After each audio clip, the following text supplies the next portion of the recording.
இன்றே டவுன்லோட் செய்து உங்கள் ஃபேவரட் ஷோக்களை என்ஜாய் பண்ணுங்க. நீங்க அவங்களுக்கு தேவைப்படுறீங்க. நான் எப்படி வாழ போறேன்னு நீங்க என்ன பத்தி கவலைப்பட வேண்டிய அவசியம் உங்களுக்கு இல்ல. எனக்கு என்னங்க, நிழல் மாதிரி என் புள்ள இருக்கான்.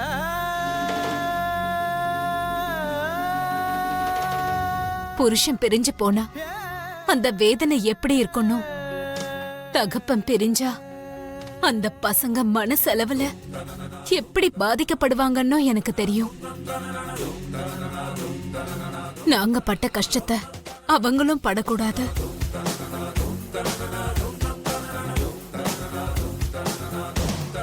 என் புருஷன் தப்பு செய்யல, செஞ்சாலும் அந்த தப்புக்கு ஒரு காரணம் இருக்கும்னு நான் நம்பிட்டு இருந்ததுனாலதான் இப்பவும் நீங்க கட்டின தாலி என் கழுத்துல இருக்கு. எப்படியோ நீங்க அந்த குடும்பத்தை சேர்ந்தவர் ஆயிட்டீங்க. நீங்க அப்படியே இருங்க. அந்த பசங்களை நல்லபடியா பாத்துக்கோங்க. இன்னொரு தடவை இப்படி எங்கேயாவது போயிடுவோன்ற யோசனையில என்ன தேடி வந்துடாதீங்க.